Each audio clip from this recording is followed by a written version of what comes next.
Aujourd'hui, on se rend compte qu'on est dans un monde en perpétuelle évolution, que cette évolution, elle peut être aussi questionnée à l'aune de l'école en France.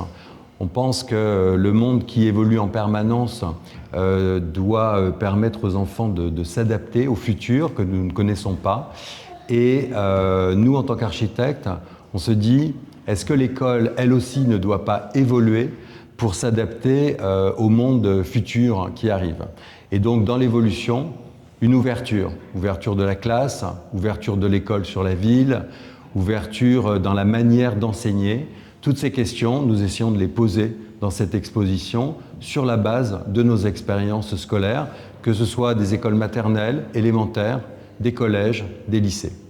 On présente une dizaine de projets, donc que ce soit des projets réalisés, des concours, ou même des projets qui vont être réalisés. Et l'objectif, c'est de montrer de manière très claire, très limpide, la manière dont on peut faire évoluer les espaces d'apprentissage, que ce soit à travers les circulations, la salle de classe ou l'ouverture au quartier, et avec toujours une volonté forte, une thématique qui est de se dire que tous les lieux qu'on va construire, tous les mètres carrés doivent être des lieux d'apprentissage, doivent pouvoir servir aux enseignants, aux enfants, et pour avoir un apprentissage qui sorte de l'espace de la salle de classe. La salle de classe reste toujours évidemment un lieu d'apprentissage, mais on doit pouvoir l'étendre sur la cour de récréation, sur des circulations, que tous les lieux soient vraiment, on puisse avoir aussi des apprentissages plus informels, plus ludiques, et qu'on ne soit pas dans un apprentissage frontal classique. Il y a un élément important aussi dans le travail qu'on expose, c'est qu'on pense que le meuble, le mobilier, en particulier le mobilier intégré,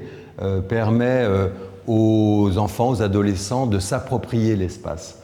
Et donc dans cette exposition, nous montrons toutes les bonnes expériences qu'on a pu avoir qui permettent de valoriser l'espace. Alors ça passe par des halls qui sont non plus simplement des halls de représentation de l'équipement public sur la ville dans lequel on entre et dans lequel on sort et qui ne sert pas forcément à grand chose d'autre. Le moindre mètre carré, comme le dit Warren, doit être utile. Donc un hall de 200 mètres carrés, par exemple, devient une salle de jeu extraordinaire pour une école. On le voit dans plusieurs projets, comme dans celui-ci à Bonneuil-sur-Marne, que nous allons bientôt commencer à construire. Et il y a des maquettes dans l'exposition qui montrent vraiment tout le travail sur le design, sur le mobilier intégré, des espaces qui viennent se glisser sous les escaliers, des estrades. Les enfants comprennent tout de suite que c'est pour eux et donc ils peuvent s'approprier l'espace scolaire, l'espace de leur école grâce à ça. On a eu la chance d'avoir des programmes très innovants au démarrage qui nous a permis d'énormément nous questionner, de voir la manière dont on pouvait faire vraiment différemment l'école. Je pense au projet de Bondy ou de Tremblay. Et c'est vrai que depuis, on a beaucoup plus de liberté. On a la possibilité aussi de montrer aux maîtres d'ouvrage sur des programmes plus classiques ce qu'on peut leur offrir, ce qu'on peut proposer. Et l'idée là, c'était de donner envie donc à ces maîtres d'ouvrage ou à des architectes de faire différemment, de pouvoir sortir, partager nos expériences pour pouvoir sortir de l'espace de l'école traditionnelle.